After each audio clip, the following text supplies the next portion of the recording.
नमस्कार. अध्ययन स्पर्धा परीक्षा हेल्प डेस्क या आपल्या यूट्यूब चॅनलवर सर्व भावी शिक्षकांचं अगदी मनापासून स्वागत.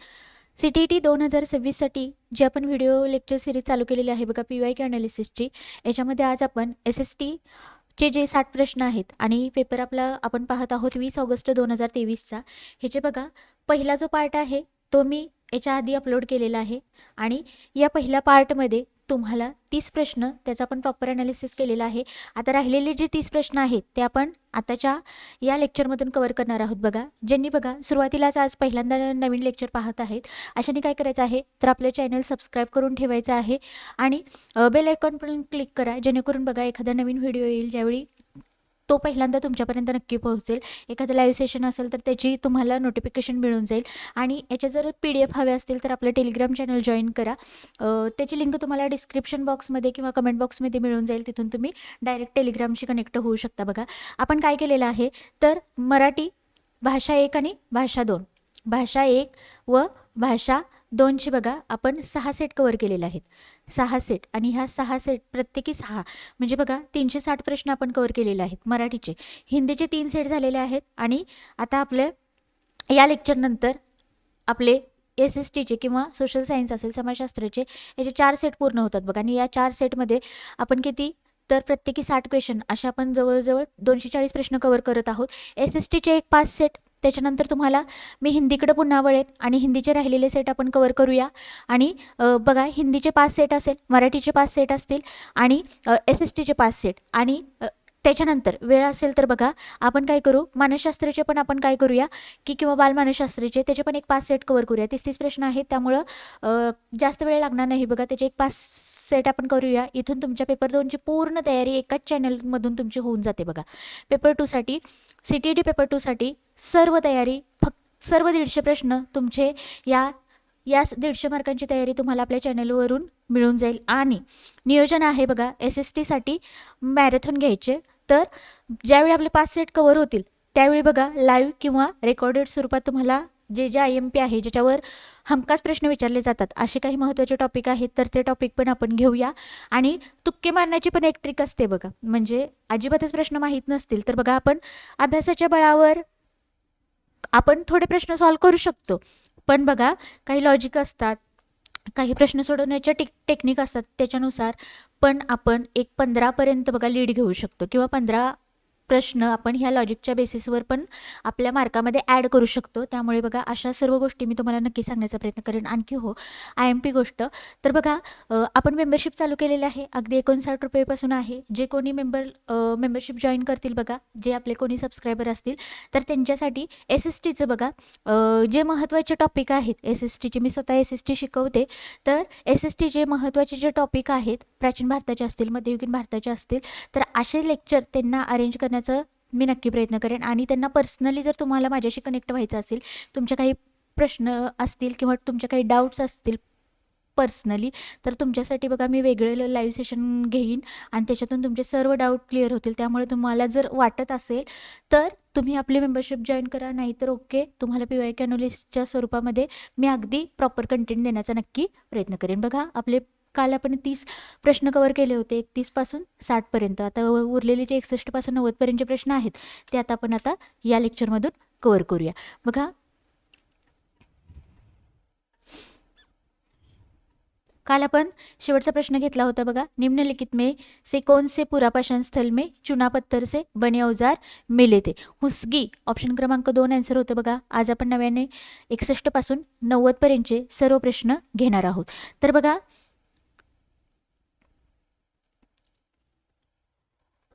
निम्नलिखित 61 नंबरचा प्रश्न आहे आपला, निम्नलिखित में से कौन सा महाजन पदों के नियमित रूप से कर वसूलने के संदर्भ में सही नहीं है.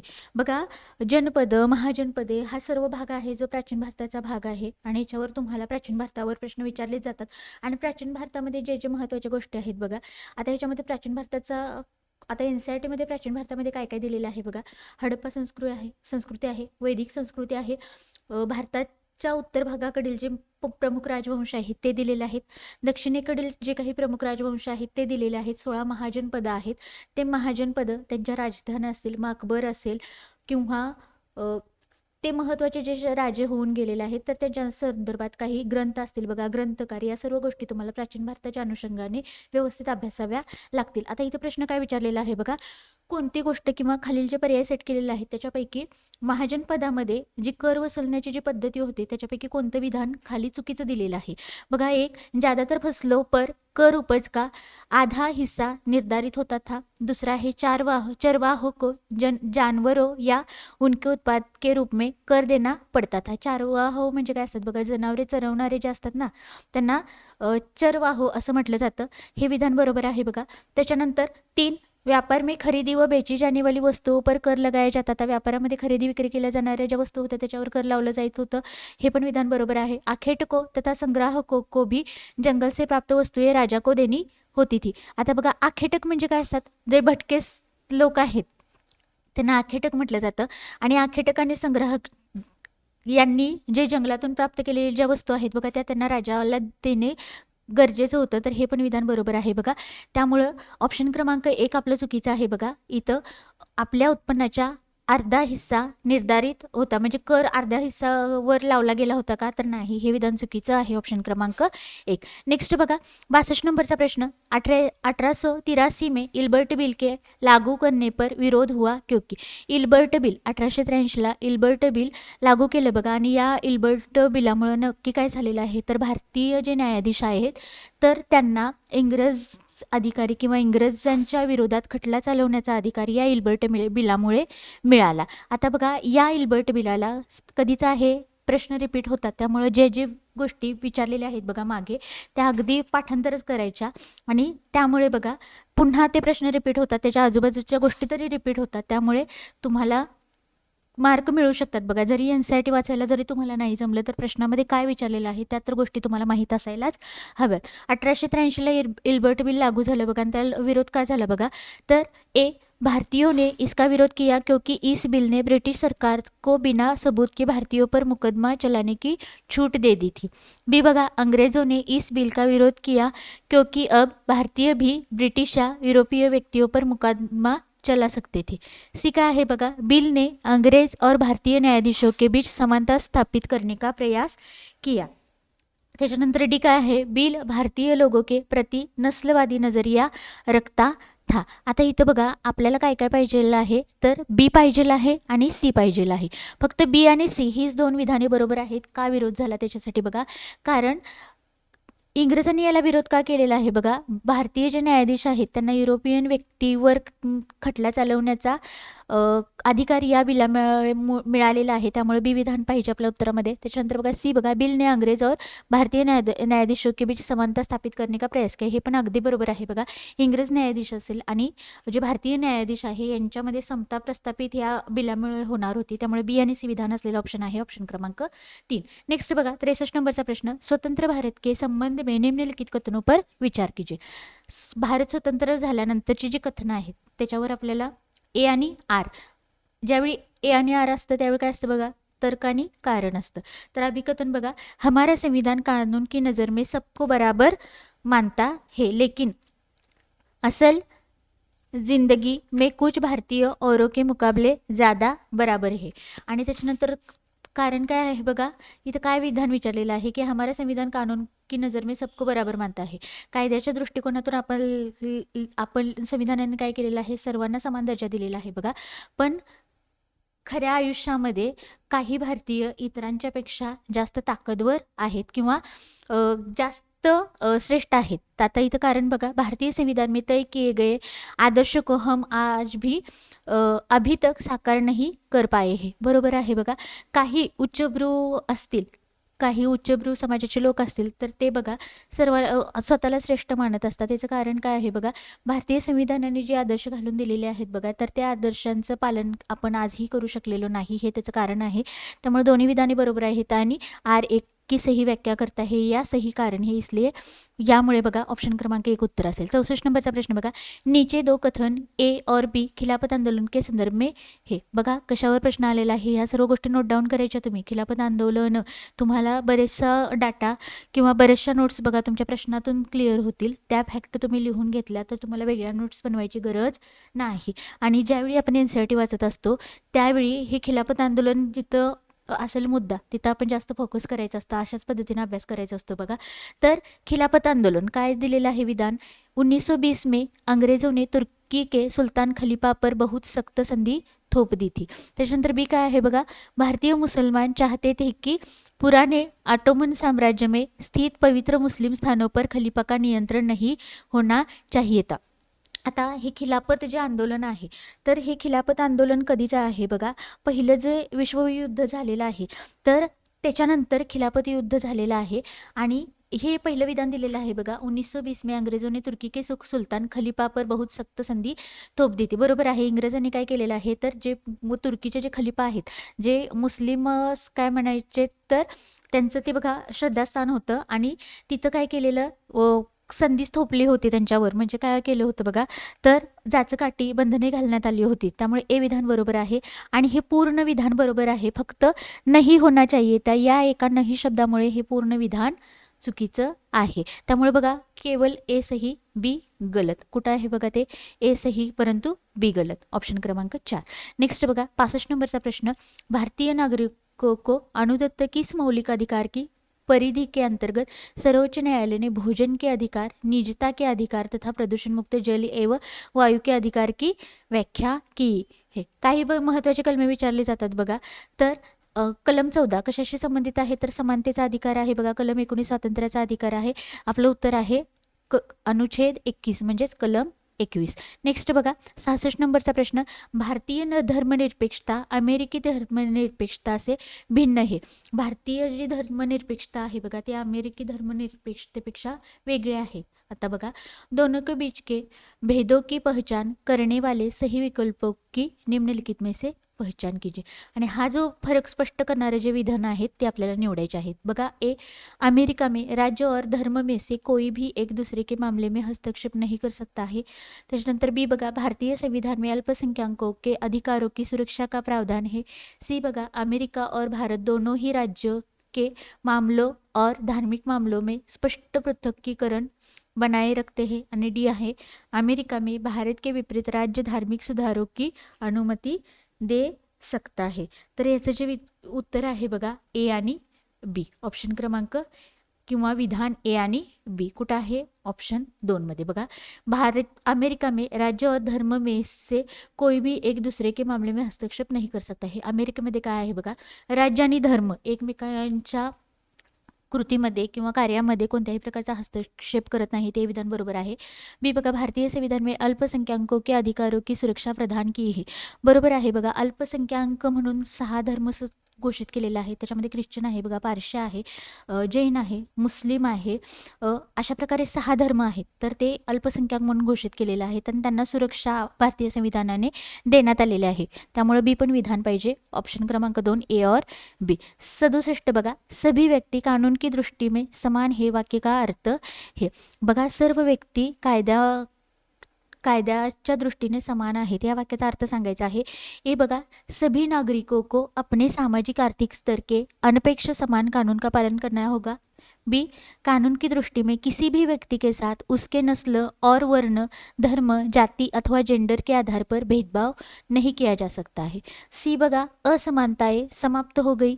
डी बघा, यह समस्त नागरिकों के लिए निष्पक्ष अवसर तथा गौरवमय जीवन सुनिश्चित करता है. आता बघा, ज्यावेळी आपली ट्रिक ABCD 4 अशी वाक्य असतील बघा, 4 विधानं वगैरे आणि ABC असे जर पर्याय सेट केलेले असतील तर आपण ट्रिकनुसार कसं जायचं असतं बघा.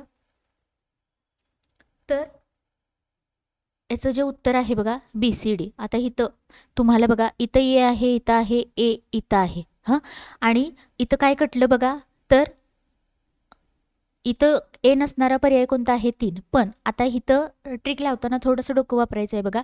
डी इथं आहे, इथं आहे, इथं आहे बघा, काही नाही. तर हां, डी जर आपण पर्याय जर कट केला तर बघा आपले 2 येईल आणि ए जर कट केला तर 3 येईल. आता ह्या दोन्हीमध्ये बघा फक्त ए आणि डी एवढेच पर्याय चेक करायचे बघा. यह समस्त नागरिकों के लिए निष्पक्ष अवसर तथा गौरवमय जीवन सुनिश्चित करता है. हे विधान काय आहे, बरोबर आहे बघा. ए मध्ये काय दिले, सभी नागरिकों को अपने सामाजिक आर्थिक स्तर के अनपेक्ष समान कानून का पालन करना होगा. तर इथं काय आहे, कायद्याच्या दृष्टीने काय आहे, सर्व समान आहेत. हे आपलं काय आहे, विधान आहे बघा. आणि सॉरी, हा जो प्रश्न आहे थोडंसं बघा, तर याचं उत्तर हे नाही, तर ए पण पाहिजे आणि डी पण पाहिजे. तर बघा एक एक वाक्य घेऊ आपण. सभी नागरिकों को अपने सामाजिक आर्थिक स्तर के अनपेक्ष समान कानून का पालन करना चाहिए. सर्वांनी कायद्याचं पालन केलं पाहिजे, ए पाहिजे. त्याच्यामुळे ए नसलेला पर्याय कटला. नेक्स्ट बघा बी, कानून की दृष्टि में किसी भी व्यक्ति के साथ उसके नस्ल, वर्ण, धर्म, जाती अथवा जेंडर के आधार पर भेदभाव, कोणत्याही कारणानं बघा, धर्म, जाती, जेंडर कोणत्याही कारणानं भेदभाव केला जाणार नाही, बी पाहिजे. त्याच्यानंतर बघा सी बघा, असमानताएं समाप्त हो गई, हे विधान आपल्याला नको आहे. असमानताएं समाप्त हो गई हे, आणि हे विधान बघा, सी इथून गेलं, इथून गेलं, इथून गेलं, आपल्याला उत्तर मिळालं ऑप्शन क्रमांक 4. तरी पण बघा ट्रिक लावली तरी पण येतं, फक्त जरा इथं डोकं लावून वापरायचे आहे.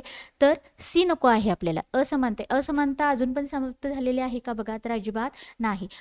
आजही उच्चभ्रू लोक असेल किंवा निम्न जाती असेल, उच्च जातीचे जे लोक आहेत बघा, त्यांच्यामध्ये आजही भेदभाव आपल्याला पाहायला मिळतो. त्यामुळं सी विधान आपल्याला नको, डी पाहिजे. यह समस्त नागरिकों के लिए निष्पक्ष अवसर तथा गौरवमय जीवन सुनिश्चित करता है. सगळ्यांनाच बघा संधी उपलब्ध केल्या जातात आणि गौरवशाली जीवन सुनिश्चित किंवा गौरवशाली जीवन देण्याचा प्रयत्न करते. त्यामुळे डी पण पाहिजे. ए बी डी आपलं उत्तर असेल.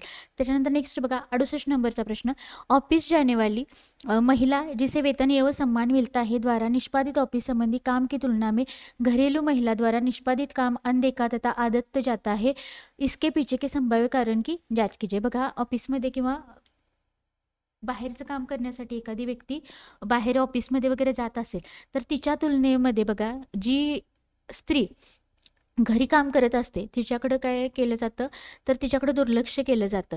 तर याचं कारण विचारलेलं आहे बघा. 1 भारतीय समाज की पितृक व्यवस्था, 2 आहे घरेलू काम का अवमूल्यन, आणि 3 आहे घरेलू काम के लिए कम समय लगना, आणि 4 आहे कार्यालयी काम का अति मूल्यन. ह्याच्यामध्ये बघा घरेलू काम का अवमूल्यन. कारण बघा घरात ती स्त्रीला धुणे भांडी असेल, जेवण असेल, फरशी असेल, या सर्व गोष्टी घरामध्ये कराव्या लागतात. ते तिचं कर्तव्य समजलं जातं आणि कमी दर्जाचं मानलं जातं बघा, त्याचं अवमूल्यन केलं जातं. त्यामुळे ऑप्शन क्रमांक 2 याचं काय आहे, अचूक उत्तर आहे. त्याच्यानंतर बघा जोड्या जुळवा प्रश्न आहे. निम्नलिखित में से कौन से युग्म सही सुमेलित हे.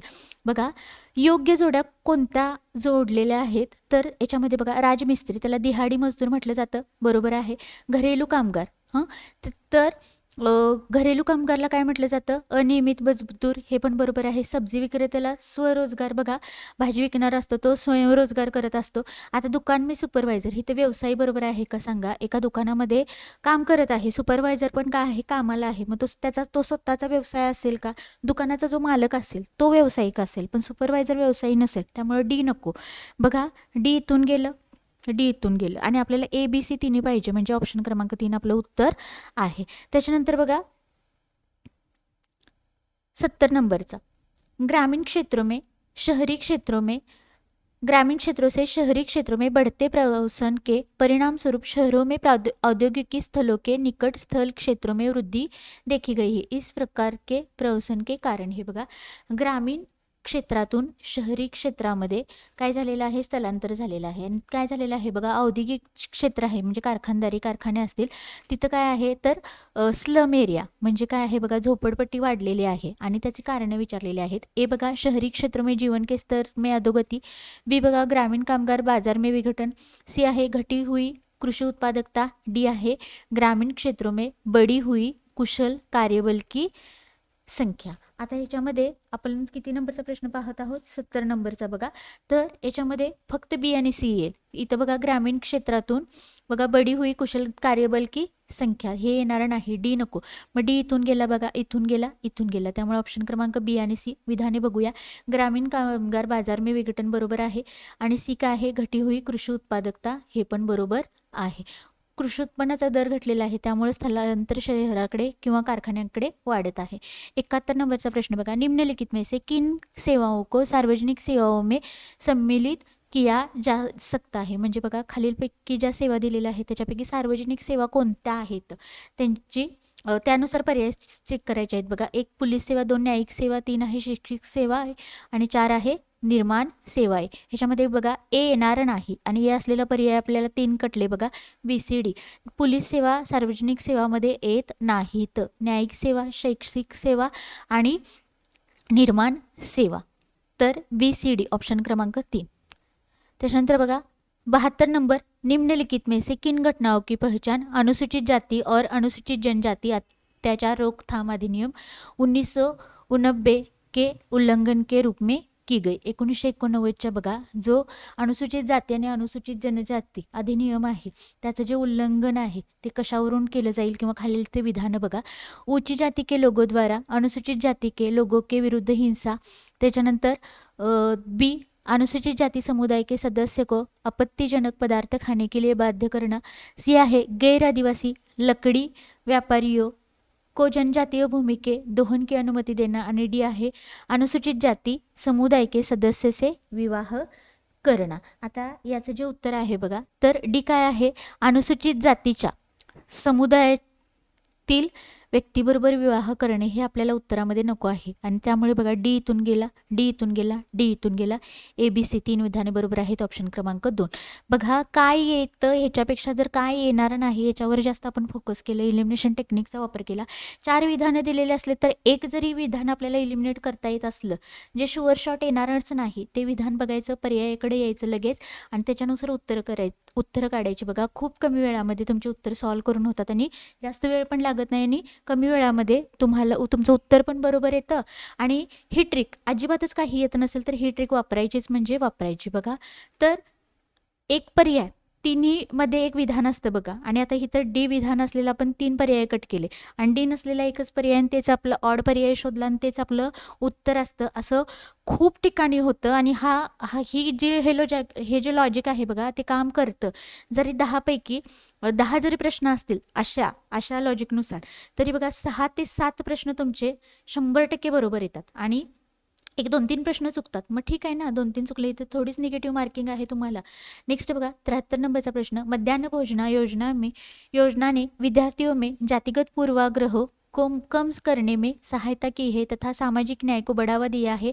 सही विकल्प के चयन द्वारा कथन को समजाए.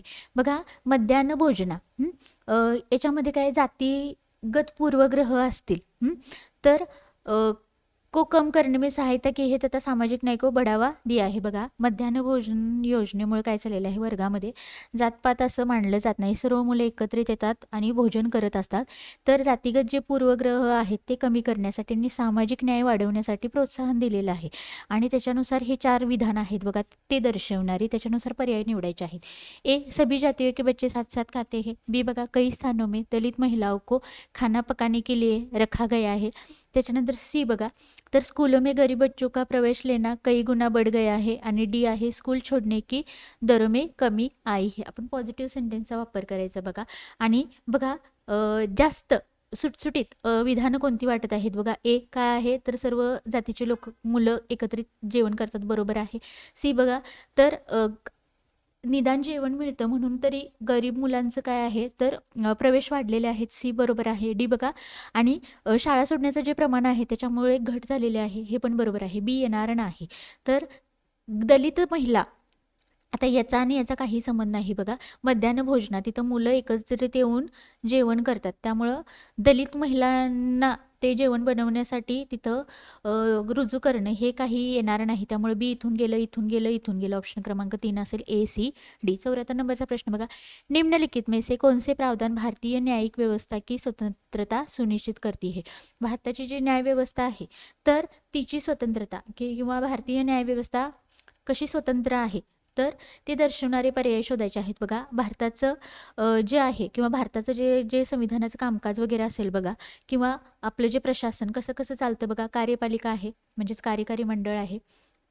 त्याच्यानंतर 2 आहे कायदेमंडळ. कार्यपालिका म्हणजेच काय कार्यकारी मंडळ. त्याच्यानंतर बघा कायदेमंडळ. त्याच्यानंतर काय आहे 3 नंबरचं काय आहे न्यायमंडळ किंवा न्यायव्यवस्था. तर याच्यातून आपलं सर्व कामकाज चालत असतं बघा. न्यायव्यवस्था काय आहे तर 2 भागापासून काय केलेलं आहे, तिचं कामकाज स्वतंत्ररित्या चालतं बघा, आणि त्याच्याशी संबंधित विधानं दिलेली आहेत. ए बघा, न्यायाधीशों की नियुक्ती की प्रक्रिया में विधायिका शामिल नहीं होती है. विधिमंडळाचा कोणताही सहभाग नसतो न्यायाधीशांच्या नियुक्तीच्या वेळी. ए विधान बरोबर आहे. बी बघा, न्यायाधीशों का निश्चित कार्यकाल, हे पण विधान बरोबर आहे, त्यांना निश्चित कार्यकाळ देण्यात आलेला आहे. सी आहे, न्यायाधीशों के आचरण की संसद चर्चा नहीं कर सकती. संसदेमध्ये न्यायाधीशांनी जे आचरण केलेलं आहे किंवा त्यांचे जे निकाल दिलेले आहेत त्याच्याबद्दल चर्चा केली जात नाही. सी विधान बरोबर आहे. बघा, डी कसं, तर सर्वोच्च न्यायालय के मुख्य न्यायाधीश को शपथ राष्ट्रपती दिलाते है. हे याच्यामध्ये हे विधान बरोबर आहे, डी विधान बरोबर आहे, पण या डी विधानामुळे असं कुठंही स्पष्ट होत नाही की न्याय व्यवस्था काय आहे, स्वतंत्र आहे. त्यामुळे डी आपल्या विधानामध्ये नको आहे. डी इथून गेला, डी इथून गेला, डी इथून गेला. ऑप्शन मिळाले बघा आपल्याला, ऑप्शन क्रमांक 2 ए बी सी. नेक्स्ट बघा, 75 नंबरचे प्रश्न, आणि ह्या प्रश्नपत्रिकेमध्ये तुम्हाला पॉलिटीचे खूप सारे प्रश्न पाहायला मिळतील. आणि त्याच्यानंतर बघा थोडंसं परीक्षा पद्धती बदललेली आहे. हा थोडा जुना आहे, आपण 2023चा बघतोय, ऑगस्टचा पेपर. तर 2024मध्ये थोडासा पॅटर्न बदललेला तुम्हाला जाणवेल. तर बघा 75, किसी के प्रति पूर्वाग्रही होने का अर्थ है. बघा, एखाद्याबद्दल पूर्वग्रह मनामध्ये असणे याचा अर्थ विचारलेला आहे. ए, उन्हें नकारात्मक रूप से देखना बरोबर आहे. उन्हें उत्तम मानना. सी बघा, जो लोग भिन्न है उनका अनादर करना. डी आहे, समूह के सदस्य के विरुद्ध भेदभाव करना. आता बघा याच्यामध्ये 75 नंबरचा प्रश्न आहे आणि याचं उत्तर आहे बघा, तर बी येणार नाही. उन्हें उत्तम मानना. पूर्वग्रह असतील काही मनामध्ये तर आपण त्याला उत्तम मानू शकेल का, नाही, त्यामुळे बी नको. बी इथून गेला, इथून गेला, इथून गेला. उत्तर काय मिळालं बघा, तर ऑप्शन क्रमांक 4. बघा, जो लोक भिन्न हे उनका अनादर करणं. चुकीच्या समजुती मनामध्ये असतील, काही पूर्वग्रह असतील तर आपण त्यांचा अनादर करू लागतो. सी बरोबर आहे. डी बघा, समूह के सदस्य के विरुद्ध भेदभाव करणं, हे पण बरोबर आहे. त्यामुळे ACD पाहिजे उत्तरामध्ये. नेक्स्ट बघा, ऑप्शन क्रमांक 4. 76 नंबरचा प्रश्न, निम्नलिखित कथनों को पढ़िए तथा सही विकल्प का चयन कीजिए. पुन्हा अभिकथन आणि रीजन. संघीय व्यवस्था भारत में सांस्कृतिक विविधताओं की आवश्यकताओं तथा मांगों का पालन करती है. बघा, त्याच्यानंतर बघा, संघराज्य व्यवस्था आहे भारताची. त्याच्यामध्ये काय होतं की भारतातील जे सांस्कृतिक विविधता आहे, आवश्यकता आहे, या मागणीचं पालन करते. आता कारण काय दिलेलं आहे बघा, यह देश में अभिशासन के बहुलित चरण स्थापित करती है. बघा, आता हे जे विधान आहे तर हे ए विधान जे आहे, काय, संघराज्य व्यवस्था, भारतीय संघराज्य व्यवस्था, संस्कृतीची जी विविधता आहे, आवश्यकता आहे, तर तिची जी मागणी आहे त्याचं पालन करते. आणि ह्या विधानाचंच कारण काय आहे, यह देश में अभिशासन के बहुलित चरण स्थापित करती है. बघा, जे शासन आहे किंवा प्रशासन आहे त्याचे विविध स्तर प्रस्थापित करत असते, हे कारण आहे. दोन्ही बरोबर आहेत. ए और आर दोनों सही है तथा आर एस की सही व्याख्या करता है. ऑप्शन क्रमांक 2 उत्तर असेल. 77 नंबरचा प्रश्न बघा, एक कक्षा गतिविधि के समय शिक्षक ने विद्यार्थियों से आदिवासियों जैसी दिखने वाली गुड़िया का चयन करने के लिए कहा. अधिकांश विद्यार्थियों ने रंग बिरंगे कपड़े पहने हुई, सिर पर मुकुट लगाए और नृत्य मुद्रा वाली गुड़िया उठा ली. यह व्यवहार क्या दिखाता है. बघा, एक बाहुली बनवायला सांगितलेले आहे आणि मुलांनी काय केलेलं आहे, रंगीबिरंगी कपडे घातलेले, डोक्यावर मुकुट घातलेली आणि डान्स किंवा नृत्य करत असलेली बाहुली बनवली. बाहुली काय केलेली आहे तर घेतलेली आहे.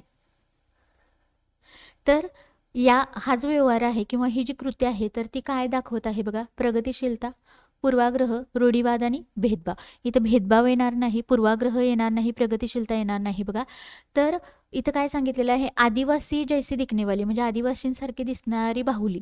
तर बघा, आदिवासी, आता त्यांनी बघितलं नसेल मुलांनी, पण रूढीवादी किंवा त्यांनी जे काही ऐकलं असेल, पाहिलं असेल, त्यांच्याबद्दल चित्रामध्ये पाहिलं असेल किंवा इतरांकडून ऐकलं असेल, म्हणजे रूढीवाद, परंपरागत ज्या गोष्टी आहेत त्याच्यावरून त्यांनी ही कृती केलेली आहे. ऑप्शन क्रमांक 3. नेक्स्ट बघा, निम्नलिखित युगलों का मिलान कीजिए. जोड्या जुळवायच्या आहेत. कृषीचे प्रकार दिलेले आहेत बघा, स्थानांतरित कृषी, वाणिज्यिक अनाज कृषी, गहन निर्वाह कृषी आणि चलवासी पशुचारण. बघा, तर 78 नंबरचा हा प्रश्न आहे आणि याचं उत्तर काय आहे बघा, एचं 3 येतं. स्थानांतरित कृषी, सघन वाले क्षेत्र. स्थानांतरित कृषी कुठे केली जाते बघा? सघन दाट वन जिथे आढळतात तिथं स्थानांतरित कृषी केली जाते. एचं 3 कुठं कुठं आहे बघा? एकावरूनच आपल्याला डायरेक्ट उत्तर मिळालं. नेक्स्ट बघा, वाणिज्यिक अनाज कृषी. आता वाणिज्यिक म्हणजे व्यावसायिक जी शेती केली जाते ती कुठं केली जाते बघा? शीतोष्ण गवताळ प्रदेश आहेत तर तिथं व्यवसायासाठी कृषी केली जाते. त्याच्यानंतर बघा गहन निर्वाह कृषी कुठे केली जाते? तर ती सघन जनसंख्यावाले क्षेत्र जिथं दाट लोकसंख्या असते तर तिथं गहन निर्वाह कृषी केली जाते. त्याच्यानंतर बघा चलवासी पशुचारण म्हणजे पशु घेऊन इतरत्र फिरणे. तर हे कुठं केलं जातं बघा? तर अर्धशुष्क और शुष्क प्रदेश. ऑप्शन क्रमांक 1. त्यामुळे बघा एचं 3, बीचं 4, सीचं 2 आणि डीचं 4चं 1. ऑप्शन क्रमांक 3. नेक्स्ट बघा 79 नंबरचा प्रश्न. आता ग्लोबवर तुम्हाला 100% प्रश्न असतो. पुन्हा वायूंचे थर आहेत त्याच्यावर तुम्हाला 100% प्रश्न असतो. भूगोलामध्ये प्राचीन भारतामध्ये पण तुम्हाला इतिहासामध्ये 100% प्रश्न असतात बघा. आणि पॉलिटीमध्ये महत्त्वाची कलमे असतील, न्यायव्यवस्था असेल किंवा संविधानाशी संबंधित प्रश्न तुम्हाला 100% विचारले जातात. त्यामुळे त्या गोष्टी तुम्ही अगदी परफेक्ट करायच्या आहेत बघा. जसजसे पेपर तुम्ही जास्तीत जास्त पाहाल, सोडवाल त्याच्यानुसार बघा तुम्हाला समजत जाईल की काय येतं पेपरला. आणि त्याच्यानुसारच बघा आता वेळ खूप थोडा आहे. आता एक 15 दिवस आहेत असं समजून चला. पण या 15 दिवसामध्ये आता तुम्ही काय करायचं आहे बघा? डेली 150 प्रश्नांचा एक पेपर सोडवायचा आहे. मी माझ्या प्रत्येक लेक्चरमध्ये सांगत असते बघा. 150 प्रश्न तुम्ही आजपासून जरी सुरुवात केली नसेल तर आजपासून 150 प्रश्न तुम्ही वाचायला घ्या. एक ॲप दिलेलं आहे बघा टेलिग्रामला. तिथून तुम्ही मॉक टेस्टच्या स्वरूपात जुने जे पेपर आहेत ते सोडवू शकता. त्याची लिंक तुम्हाला आपल्या टेलिग्रामला भेटून जाईल. तिथून ते डाउनलोड करा. मॉक टेस्टच्या स्वरूपात तुम्ही प्रिव्हियस इयर पेपर सोडवू शकता. आणि बघा तुम्ही रोज एक जरी पेपर सोडवला तरी बघा तुमचं वाचन वाढेल, अंडरस्टँडिंग लेवल वाढेल आणि प्रश्नांचं स्वरूप समजेल. आणि ॲक्च्युअल त्याच पद्धतीचे प्रश्न तुम्हाला CTET पाहायला मिळतील. त्यामुळे टेस्ट सिरीजच्या मागे न लागता तुम्ही काय करा, ॲक्च्युअल जे पेपर आहेत ते वाचा, ते सोडवा. त्यामुळे बघा ते प्रश्न, ते शब्द तुम्हाला ओळखीचे वाटू लागतात. हिंदीबद्दल तुम्हाला म्हणजे तुम्ही फॅमिलियर होता भाषेशी आणि हिंदीबद्दलची भीती पूर्णपणे निघून जाते. आणि प्रश्नाचा अर्थ लावायलाच तुम्हाला बघा म्हणजे जास्त प्रयत्न करावे लागत नाही. ग्रास्पिंग होतं, अंडरस्टँडिंग होतं आणि त्याच्यानुसार बघा तुम्ही पटकन उत्तर काढू शकता जर तुम्ही हे 15 दिवस फॉलो केलं तर. नाहीतर पटकन फक्त 150 प्रश्न डायरेक्ट पेपरला जाऊन सोडवणार. अशा वेळी बघा ज्यावेळी तुमचं 5 मिनटं उरलेले असतील शेवटचे त्यावेळी तुम्हाला अक्षर लक्षात येईल की 20 ते 25 प्रश्न तुमचे राहिलेले आहेत आणि असेच 5 मिनटात काहीतरी भरायचे म्हणून तुम्ही गोळे भरून याल. त्यामुळे असं जर करायचं नसेल आणि 90+ मार्क घ्यायचे असतील तर तुम्ही काय करायचे आहे तर आजपासून एकतरी पेपर किंवा डेली 150 प्रश्नाचा एकतरी पेपर सोडवायचाच आहे. नेक्स्ट बघा निम्नलिखित में से ग्लोब के बारे में सही कथनों का चयन कीजिए. आता ग्लोब म्हणजे काय? पृथ्वी गोल. बघा ए ग्लोब पर अक्षांश और देशांतर खिचे गए हे. त्याच्यानंतर बी आहे हे विधान बरोबर आहे. बी बघा त्यामुळं ऑप्शन आपला 3 काय आहे? कटला. नेक्स्ट बघा यह अपने अक्ष पर झुकी हुई अवस्था में है. बघा पृथ्वी थोडीशी कललेली आहे. पृथ्वीचा जो आस आहे तिथं काय आहे? पृथ्वी थोडीशी अशी तिरकी कललेली आहे. त्यामुळे काय आहे? ऑप्शन बी पण काय आहे बघा तर बरोबर आहे. नेक्स्ट बघा सी यह पृथ्वी का वास्तविक प्रतिरूप हे पण विधान बरोबर आहे. यह अंडाकार आकृती में है. पृथ्वीचा आकार गोल किंवा अंडाकृती नाही बघा, जिओइड. पृथ्वीच्या आकाराला एक विशेष नाव आहे, जिओइड स्वरूपाचा आकार आहे. त्यामुळे डी नको. डी नसलेला बघा येतनं गेला, 1 मधून गेला, 3 मधून डी गेला आणि 4 मधून गेला. आपल्याला उत्तर मिळालं बघा ऑप्शन क्रमांक 2. नेक्स्ट बघा आणि ग्लोबवर 100% प्रश्न येतात त्यामुळे सगळे प्रश्न तुम्ही नोट डाऊन करा. तिथूनच बघा तुम्हाला ते प्रश्न कव्हर होतील. एक 5 वर्षाचे तुम्ही पेपर घ्या आणि जे विचारलेलं आहे इतिहास असेल, भूगोल असेल, एक डायरी मेंटेन करा आणि तिथं ग्लोबवर काय काय विचारलेलं आहे बघा त्यातलाच एखादा प्रश्न तुम्हाला CTET 2026 पण पाहायला मिळेल. बघा 80 नंबरचा प्रश्न. ग्लोब को 2 बराबर भागों में बांटने के लिए खींची गई काल्पनिक रेखा को कहा जाता है. आणि ह्याच्यावर प्रश्न असतातच, कुठलाही पेपर काढा तुम्ही ह्याच्यावर प्रश्न असतातच पृथ्वी गोलावर. आता हा दुसरा प्रश्न आहे तर बघा कमीत कमी एक तरी असतोच, जास्तीत जास्त 2 किंवा 3. बघा पृथ्वी गोल याला 2 भागामध्ये विभागणी करणारी जी रेषा आहे तर तिला काय म्हटलं जातं बघा. हा जर आपण पृथ्वी गोल घेतला तर पृथ्वीचं बघा उत्तर गोलार्ध आणि दक्षिण गोलार्ध असे जे समान भाग ज्याच्यामुळे होतात तर त्याला काय म्हटलं जातं तर विषुववृत्त म्हटलं जातं. आणि विषुववृत्ताला आणखीन एक शब्द आहे बघा भूमध्य रेखा. भूमध्य रेखा लक्षात नसेल तर ते पण लक्षात ठेवा, कसाही प्रश्न विचारला जातो. तर आणि ह्या आडव्या रेषा असतात त्यांना काय म्हटलं जातं बघा, अक्षवृत्त. आणि विषुववृत्त काय आहे, सर्वात मोठं अक्षवृत्त आहे. उभ्या रेषा असतात त्यांना काय म्हटलं जातं, रेखावृत्त. आणि रेखावृत्ताला हिंदीमध्ये काय म्हटलं जातं, तर देशांतर म्हटलं जातं. त्याच्यामुळे कर्करेखा नाही, मकर रेखा नाही, उत्तर ध्रुवीय वृत्त नाही, विषुववृत्त. ऑप्शन क्रमांक 1 असेल, 4 असेल बघा, ऑप्शन क्रमांक 4. आता कर्कवृत्त, मकरवृत्त ह्या पण गोष्टी लक्षात घ्या, कारण ह्याच्यावर पण पुढं पण प्रश्न आहे बघा. सर्वात मोठं अक्षवृत्त आहे ते आहे विषुववृत्त. त्याच्यानंतर बघा 23.5 उत्तरेला जे आहे त्याला म्हटलं जातं कर्कवृत्त. 23.5 दक्षिणेला जे आहे त्याला काय म्हटलं जातं, मकरवृत्त. मकरवृत्त. आणि एकदम वर आहे 90 उत्तरेला त्याला म्हटलं जातं उत्तर ध्रुव. आणि दक्षिणेला जो आहे त्याला काय म्हटलं जातं, दक्षिण ध्रुव. इतक्या गोष्टी तुम्हाला माहीत असल्या पाहिजेत. नेक्स्ट बघा 81 नंबरचा प्रश्न, स्थान परिवर्तन से प्राकृतिक वनस्पति में भी परिवर्तन होता है, सदाबहार वृक्ष भूमध्यवर्ती प्रदेश के समीप ही क्यों उगते हे. बघा 81 नंबरचा प्रश्न आहे, स्थान परिवर्तन. याच्यामुळं काय होतं की प्राकृतिक ज्या वनस्पती आहेत त्याच्यामध्ये परिवर्तन होतं आणि सदाबहार जी वनं आहेत तर भूमध्यवर्ती प्रदेश जो आहे तर त्याच्याजवळच पाहायला मिळतात. कारण बघा निम्न वर्षावर उच्च तापमान, मध्य वर्षावर निम्न तापमान, भारी वर्षावर उच्च तापमान, मध्य तापमानावर मध्य वर्षा. आता याचं जे उत्तर आहे बघा तर ऑप्शन क्रमांक 3 आहे, भारी वर्षावर उच्च तापमान. सर्वाधिक पाऊस इथं पडतो आणि तापमान कसं असतं, उच्च असतं. जलचक्राचा जर तुम्ही अभ्यास केला असेल तर बघा जलचक्र सूर्याच्या किरणामुळे काय होतं, समुद्राचं जे पाणी आहे त्याची वाफ होते, ते वर जातं, पुन्हा हवा थंड झाली की पुन्हा ते खाली येते. हे चक्र सतत चालू असतं. तिथं बघा सर्वाधिक पाऊस कशामुळे पडतो, तर तापमान सर्वाधिक आहे किंवा उच्च तापमान आहे त्यामुळे पाऊस जास्त पडतो. आणि भूमध्य प्रदेश जो आहे बघा तर ह्याचं स्थान तुम्हाला जाणून घ्यायचं असेल तर बघा ज्यावेळी आपण असं पृथ्वीगल काढतो त्यावेळी इथं आहे विषुववृत्त. आणि विषुववृत्तापासून उत्तरेला 30 आणि दक्षिणेला 30 हा जो पट्टा आहे तर हा जो पट्टा आहे किंवा हा प्रदेश आहे याला काय म्हटलं जातं, भूमध्यवर्ती प्रदेश. तर नेक्स्ट बघा आणि इथं काय आहे तर सदाबहार वृक्ष म्हणजे सदाहरित वने जे आहेत तर ती मोठ्या प्रमाणावर आढळतात. नेक्स्ट बघा अक्षांश के बारे में निम्नलिखित कथनों पर विचार कीजिए, निम्नलिखित में से कौन सा सही है. बघा दक्षिण ध्रुवीय वृत्त विषुववृत्त रेखा के 23.5 दक्षिण में स्थित है. त्याच्यानंतर कर्क रेखा दक्षिण गोलार्ध से होकर गुजरती है, मकर रेखा दक्षिण गोलार्ध से होकर गुजरती है, उत्तर ध्रुवीय वृत्त विषुववृत्त रेखा के 23.5 उत्तर में स्थित है. बघा हे 23.5 दक्षिण ध्रुव आणि उत्तर ध्रुवाशी संबंधितच नाहीत. बघा उत्तरेला 23.5 असेल तर कर्कवृत्त आणि विषुववृत्ताच्या दक्षिणेला 23.5 असेल तर मकरवृत्त. आता इथं कर्करेखा म्हणजे कर्कवृत्ताचं स्थान काय दिलेलं आहे, दक्षिण गोलार्धात, जे पूर्णपणे चुकीचं आहे. बघा उत्तर गोलार्धामध्ये कर्कवृत्त आढळतं त्यामुळे बरोबर विधान शोधायचं आहे आपल्याला.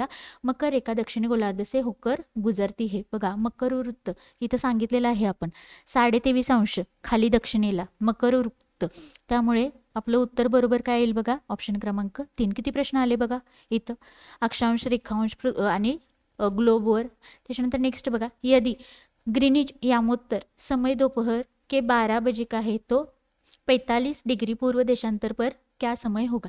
आता हा ॲप्लिकेशन बेस्ड क्वेश्चन आहे बघा. इथं तुम्हाला रट्टा मारून चालत नाही, आकडे बदलून देतात, कितीही वाजलेलं काहीही देतात, भारतासंबंधी टायमिंग देतात, कधी जे शून्यांश रेखांश आहे ग्रीनिचचे यामोत्तर त्याच्यावर प्रश्न देतात. त्यामुळं इथं तुम्हाला पाठांतर उपयोगाचं नाही, ही कन्सेप्ट तुम्हाला माहीतच असायला पाहिजे. बघा 0 डिग्री 0 रेखावृत्त कुठं आहे, ग्रीनिच येथे आहे, लंडन ग्रीनिच येथे आहे.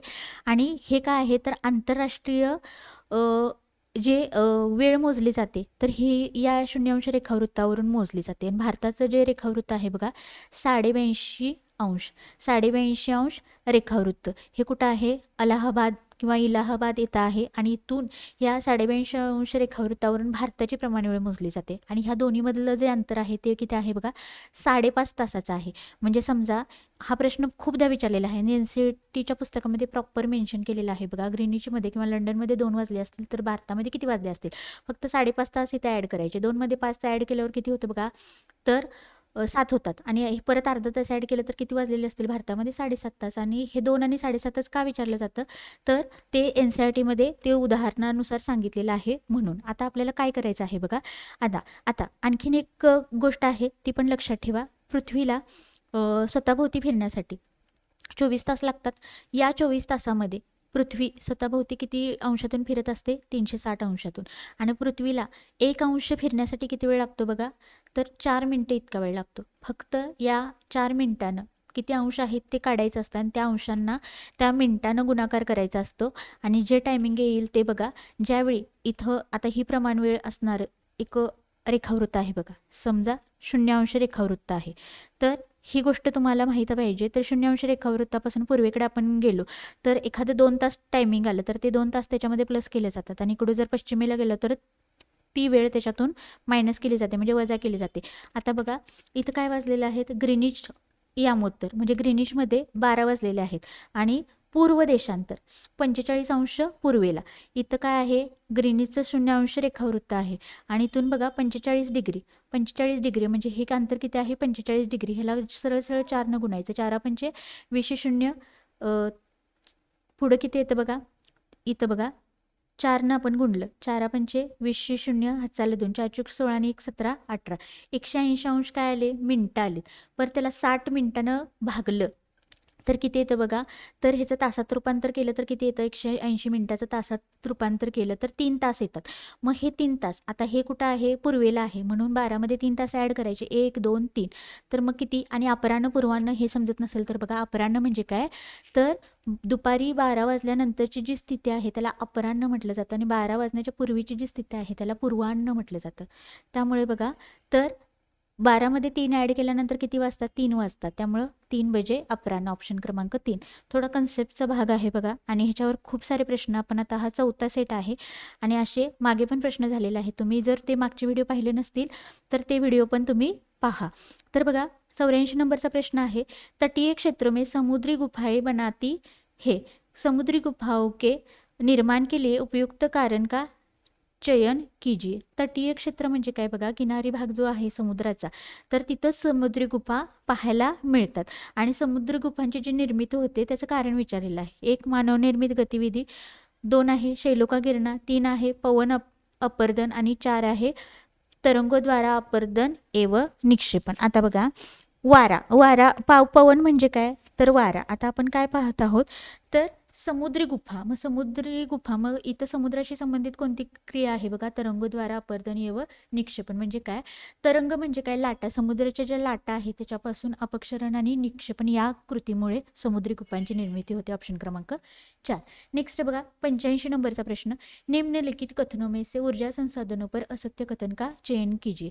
ऊर्जा संसाधने त्याच्याबद्दल असत्य विधान आणि हे सत्य असत्य हे ट्रॅप वर्ड असतात हे नीट वाचायचे. हे नाही वाचले गेले तर बरोबर चुकीचं करून येतो आणि चुकीचं बरोबर करून येतो. त्यामुळे असत्य म्हणजे एक फुली द्यायची कळतं आपल्याला.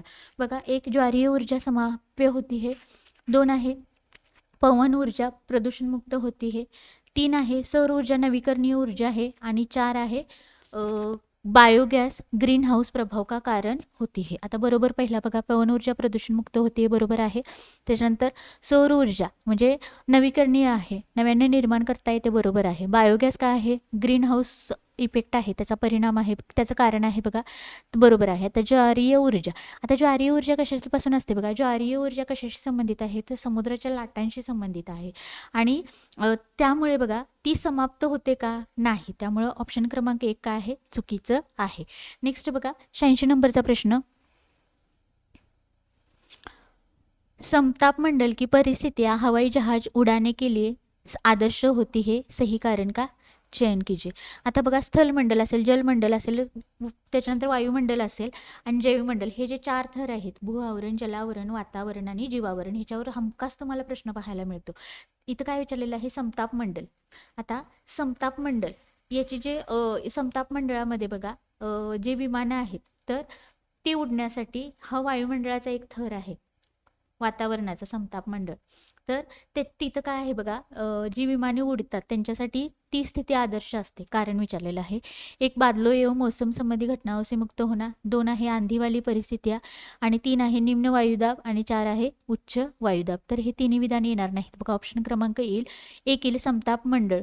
हा जो थर आहे वातावरणाचा त्याच्यामध्ये बघा, तर ढग किंवा मौसम संबंधी ज्या घटना म्हणजे वातावरणाशी संबंधित ज्या घटना घडतात, म्हणजे वावटळ उठणे असेल, वीज होणे, तर ह्या घटनांपासून काय असतं, हा समताप मंडळ काय आहे, तर हा मुक्त थर आहे. इथं अशा क्रिया होतात पण कमी प्रमाणात. त्यामुळं एक त्याचं अचूक उत्तर असेल. 87 नंबरचा प्रश्न बघा, निम्नलिखित में से यातायात का कौन सा साधन अधिक दूरी में भारी एवं बड़े आकार वाले सामानों को ढोने के लिए सबसे सस्ता आहे. हा प्रश्न 2 वेळा रिपीट झालाय बघा. 2 वेळा हा रिपीट झालेला आहे.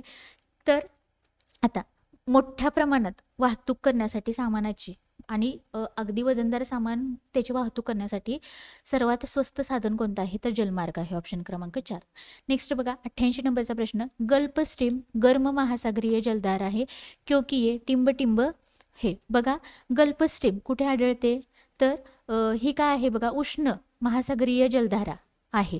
तर क्योंकि आता बघा, 1 गर्म पानी के झरनों द्वारा गर्म होती है, 2 भूमध्य रेखा के निकट उत्पन्न होती है, 3 अंतर्ध्रुव भूमि के नीचे से गर्म होती है म्हणजे जमिनीच्या खालून गरम होते, उष्ण होते, 4 आहे ध्रुव से भूमध्य रेखा की ओर चलती है. आता याचं जे उत्तर आहे बघा, तर याचं जे उत्तर आहे, तर गल्फ स्ट्रीम कुठं आढळते बघा, तर भूमध्य रेखा. आणि भूमध्य रेखाचा मी अर्थ सांगितलेला आहे, विषुववृत्ताचा जो जवळचा भाग आहे, तर पृथ्वीच गोल असा जर आपण काढला विषुववृत्त, तर इथं हा जो भाग आहे विषुववृत्ताच्या जवळचा आसपासचा भाग, तिथं ह्या गल्फ स्ट्रीम तयार होतात. आणि कुठं तयार होतात, महासागरामध्ये होतात. त्यामुळे ते काय आहेत बघा, उष्ण जलधारा आहेत. आणि उष्ण का आहेत बघा, विषुववृत्तापासून उत्तरेकडे 5 अंश आणि खाली दक्षिणेकडे 5 अंश हा जो पट्टा आहे अतिउष्ण पट्टा आहे. त्यामुळे बघा तिथं काय आहे, तर उष्ण महासागरीय जलधारा आहेत. त्यामुळं भूमध्य रेखा के निकट उत्पन्न होती, हे विधान बरोबर आहे. नेक्स्ट बघा 89 नंबरचा प्रश्न.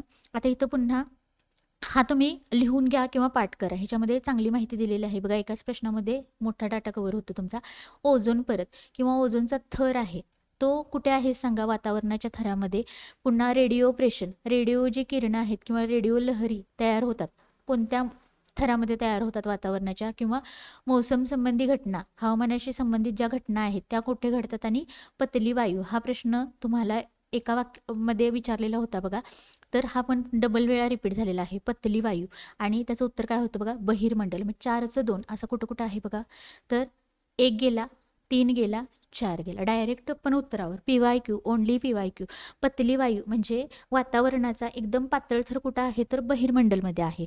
आणि ऑप्शननुसार जाऊ बघा, 2 ओझोन परत म्हणजे ओझोनचा थर कुठं आहे, तर समताप मंडळमध्ये आहे. त्याच्यानंतर बघा आणखीन एक समताप मंडळावर काय प्रश्न होतं बघा, तर विमाने उडण्यासाठी चांगलं ठिकाण आहे किंवा या थरामध्ये विमान उडण्यासाठी पोषक वातावरण आहे, समताप मंडळ. रेडिओप्रेशन कुठं होतं बघा, तर बाह्य वायुमंडळ, बाह्य थरामध्ये होतं वातावरणाच्या. आणि 3 काय आहे, मौसम संबंधी घटना आहे, हे कुठे घडतात, तर क्षोभमंडळ इथं घडतात. त्यामुळं याचं उत्तर असेल बघा ऑप्शन क्रमांक 2. आणि पतली वायू कुठं आहे, बहिर्मंडल. मागच्या PYQ वरून फक्त आपल्याला बहिर्मंडल माहीत होतं, त्याच्यावरून आपल्याला डायरेक्ट उत्तर मिळालं. 90 नंबरचा प्रश्न आहे, अपने पर्यावरण को बचाने के लिए जिस प्रकार के संसाधनों का हमें अधिक उपयोग करना चाहिए वह सुझाइए. बघा पर्यावरणाला वाचवायचं असेल आणि कोणत्या गोष्टी किंवा कोणत्या संसाधनांचा आपल्याला जास्तीत जास्त वापर केला पाहिजे त्याच्याबद्दल सुचवा असं सांगितलेलं आहे. 1 आहे मानवनिर्मित संसाधनं, 2 आहे अजैविक संसाधनं, 3 आहे नवीकरणीय आणि 4 आहे अनवीकरणीय संसाधनं. तर बघा, तर आता पर्यावरणामध्ये संसाधनांचं वाचवायचे असतील किंवा त्यांचा जास्तीत जास्त कोणत्या संसाधनांचा वापर आपण केला पाहिजे पर्यावरणामध्ये बघा, तर नवीकरणीय संसाधने. आता बघा इथं तुम्ही आता जर पाहिलं तर खनिज तेलावर मग आता गाड्यांना पर्याय काय काढलेला आहे बघा, पेट्रोलसाठी आपण काय पर्याय काढलेला आहे, तर विजेवर चालणाऱ्या फोर व्हीलर असतील, टू व्हीलर असतील, तर हे असे पर्याय आपण शोधून काढलेले आहेत. त्यामुळे नवीकरणीय जे स्रोत आहेत, नवीकरणीय म्हणजे जे कधीही नष्ट होत नाहीत, पुन्हा नव्याने तयार करता येतात, अशी नवीकरणीय जी संसाधने आहेत तर त्याचा मोठ्या प्रमाणात वापर केला पाहिजे. ऑप्शन क्रमांक 3. अशा प्रकारे बघा आपण चौथा सेट कव्हर केला आणि त्याच्यामध्ये 60 प्रश्न बघितले आपण. पेपर कोणता बघितला? 20 ऑगस्ट 2023. आणि त्याच्यानंतर बघा जानेवारी 2023चा पेपर घेऊन आपण पुढच्या व्हिडिओमध्ये भेटणार आहोत. तो असेल आपला 5वा सेट. आणि हा एकदा सेट कव्हर झाला की पुन्हा आपण हिंदीचे लेक्चर कव्हर करू. मराठीचे पाहिले नसतील तर मराठीचे व्हिडिओ पाहून घ्या, हिंदीचे पाहून घ्या. आता या व्हिडिओनंतर बघा आपले 4 सेट कव्हर झालेले आहेत. त्यामुळे प्लेलिस्टला जावा तुम्ही आणि SST PYQ ॲनालिसिसचा फोल्डर दिसेल तुम्हाला, तिथून चेक करा. आणि लाईव्हमध्ये एक आहे बघा आणि बाकीचे 4 तुम्हाला इकडे दिसतील. तर अशा पद्धतीनं सगळे तुम्ही काय करा, PYQ ॲनालिसिसचे जे व्हिडिओ आहेत ते सर्व पाहून घ्या. आणि काय करा तर ते सर्व बघा. एक 5 प्रश्न जरी सेट तुम्ही व्यवस्थित केले तरी तुम्हाला डिटेल आयडिया येऊन जाईल की CTTला आपल्याला काय विचारलं जातं आणि TETमधला CTTमधला फरक समजेल तुम्हाला. TETला बघा रट्टा मारणे किंवा 12वीपर्यंतचा सिलेबस असतो, पण CTTला तसं होत नाही. तुम्हाला फक्त 6वी ते 8वीपर्यंतचे NCERT करावं लागतं. आणि जरी हे झाले तर बघा शक्यतो वेळ मला नाही भेटत आहे, पण तरी पण मिळाला तर एक 25 ते 30 प्रश्नांची सिरीज आपण चालू करूया डेली लाईव्ह स्वरूपात. आणि तिथून टॉपिक वाईज आपण काय करू, आता ग्लोब आहे मग ग्लोबवरचीच एक 20 प्रश्न घेऊया आपण, किंवा 2 टॉपिक एकत्र मर्ज करून आपण काय करूया 25 ते 30 प्रश्न घेऊया. आणि त्या 25-30 प्रश्नातूनच काय करू आपण, त्या पेपरचं ॲनालिसिस करू. हे असं का, आणि त्याच्यानुसार पण बघा तुमचा डाटा किंवा तुमचे रिव्हिजन चांगल्या प्रकारे होईल. आणखीन ज्यांनी बघा ज्यांना गरजेचं वाटतं की मेंबरशिप आपण घ्यावी आणि त्यांच्यासाठी काही वेगळ्या टिप्स असतील बघा. आता ह्या 15 दिवसामध्ये तुम्ही काय करायचं, किंवा SSTसाठी कोणत्या गोष्टी महत्त्वाच्या आहेत, कोणते टॉपिकवर तुम्ही फोकस करायचे NCERTचे पुस्तक वाचताना. पाहिजे तर तुम्हाला NCERTचे बघा तिथं PDF पण अपलोड करून मी देईन आणि त्याच्यावर व्हिडिओ पण बनवण्याचा मी प्रयत्न करेन. तर बघा ज्यांना गरज वाटत आहे, आवश्यक वाटत आहे, त्यांनी जरूर मेंबरशिप जॉईन करा आणि तुम्हाला 100% मेंबरशिपचा फायदा नक्कीच होईल बघा मार्क्स वाढीसाठी. त्यामुळे आणि 90+ मार्क्सची खात्री तुम्हाला फक्त 59 रुपयातून मिळत आहे. त्यामुळे सर्व गोष्टी जेवढं मला 15 दिवसात करता येईल तेवढ्या मी गोष्टी करेन. त्यामुळे आपली मेंबरशिप तुम्ही जरूर जॉईन करू शकता. लेक्चर खूप मेहनतीने बनवत आहे, वेळ काढून बनवत आहे. त्यामुळे काय करा, एक लाईक जरूर करा, जेणेकरून बघा आणखीन काही लोकांच्यापर्यंत यूट्यूब काय करतं, रिकमेंड करत असतं. तुमचे एक लाईक बघा 3-4 लोकांच्यापर्यंत आपले चॅनल सजेस्ट करत असतं. त्यामुळे लाईक जरूर करा आणि चॅनल सबस्क्राईब केलं नसेल तर सबस्क्राईब पण करून घ्या. चालेल, धन्यवाद.